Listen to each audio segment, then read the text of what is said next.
I'm sorry, but on what planet does someone need 7,320 cans of Monster energy drink?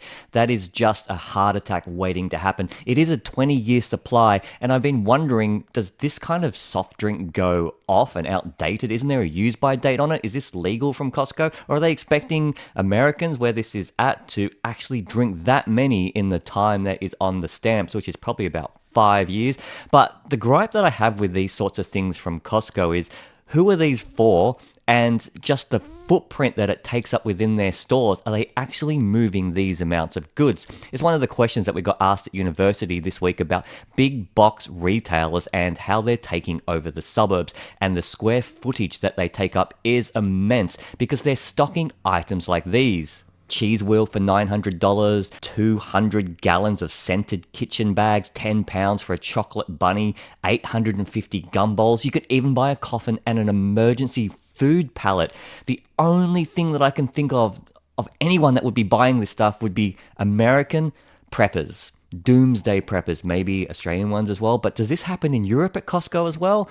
I don't think so. It feels like an Amazon warehouse when you walk into one. The membership's cool, that's good for capitalism and good for them. So I did some calculations on those monster drinks. So it's 10,060 American dollars, equaling about $1.37 per can. I think they're probably about $4 to buy in the shops. The only person buying this could possibly be a wholesaler, say someone who owns a collection or franchise of gas stations or takeaway stores.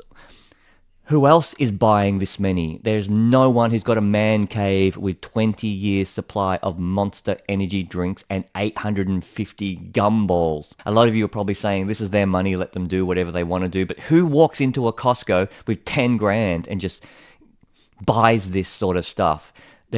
For me to buy something that was 10 grand, or anyone that I know, would have to probably have 6 months worth of planning into it. Like when you buy a new car, you just don't buy one like that. It's you put thought and planning into things that you buy that are over 10 grand, and that's 10 grand American. That's something like 15,000 Australian dollars.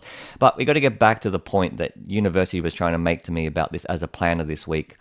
Can we shrink the sizes of big box stores to help the environmental footprint, have less parking there because it causes urban island heat effects, and transportation to these places is really normally disgusting. They need such a large square footage. They often come in parks as well, where you get multiple sorts of big box retailers at the same time. So in Australia, you might have a Bunnings as well as a Costco. Some of the other issues that I've had with Costco are the mandatory membership fees. I kind of understand that, but it does help support a subscription service for other groceries and other retail goods. Like in Australia, there is actually a chain of petrol stations that's starting from some billionaire with subscription petrol and gasoline. That is absolutely crazy. So normally it would be like $1.50, $1.60 per litre, not sure in gallons, but it's like 75% of the cost if you're a member, and it's $20 a month.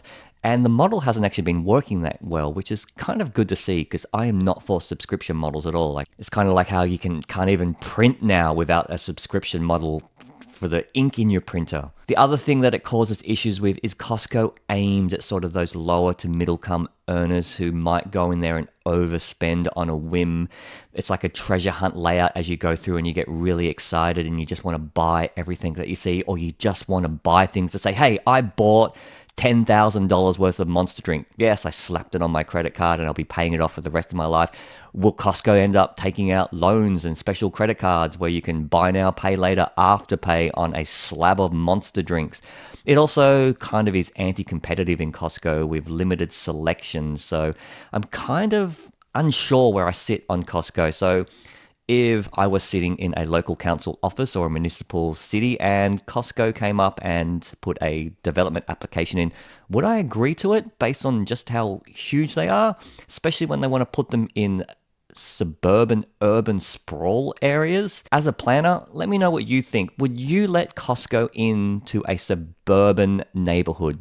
So as of March 2026, there are 924 Costco stores worldwide, with 85% of them being in United States and Canada. They're huge in Japan, with 37, 29 in the UK. Strangely, there is one in New Zealand and one in Iceland. We've got to go check out and see what's for sale in Costco, Iceland? Is there like a huge slab of fermented fish that you can get? Imagine the smell in those aisles. So this is my second hot take, coming from what I'm learning about city planning and society in general from an urban planning degree as a student planner. Let me know your thoughts in the comments. Would you let Costco into your neighborhood? And what's your thought on these monster giant slabs?